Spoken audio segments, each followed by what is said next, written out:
Magandang umaga mga ka-friendship. Ayan, magluluto ako guys ng aming tanghalian ulit. Ito ay, anong tawag dito sa isda na guys na to?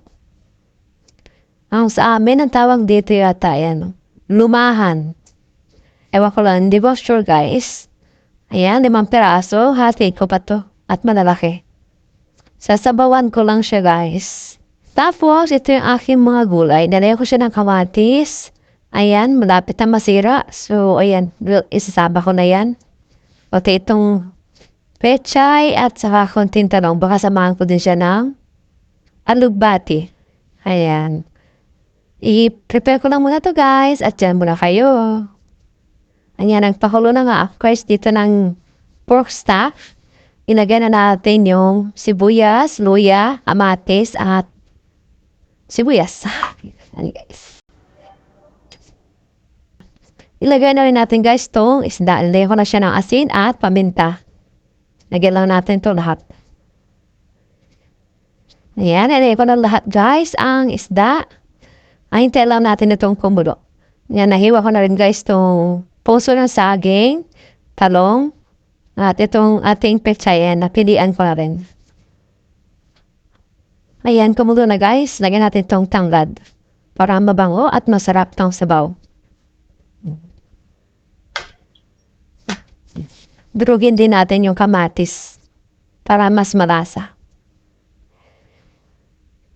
Lagyan na rin natin guys itong talong at saka puso ng saging.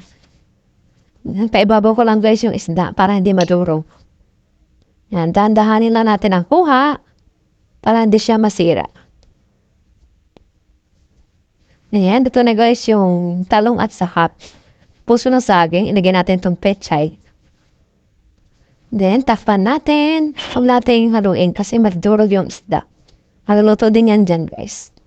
Inanaw natin yung apoy. Ayan, luto na guys, itong gulay. Tikman muna natin kasi baka yung pork stock ay may lasa na. May lasa na guys. Lalagyan ko na lang siya ng paminta. Ayan, paminta lang. At saka set aside na natin to. Magluluto naman ako guys ng saging. Ayan. Bus na yung aming wrapper. Kaya i-prito na lang natin. Yan guys, binaliktad ko na. Ayan, tapos na ako guys magluto ng aming saging, panghimagas at isda. Ayan, kain tayo mga ka-friendship. Ito na yung aming tanghalian. Sinabawang isda at saka panghimagas na saging. Thanks for watching mga ka-friendship. God bless po.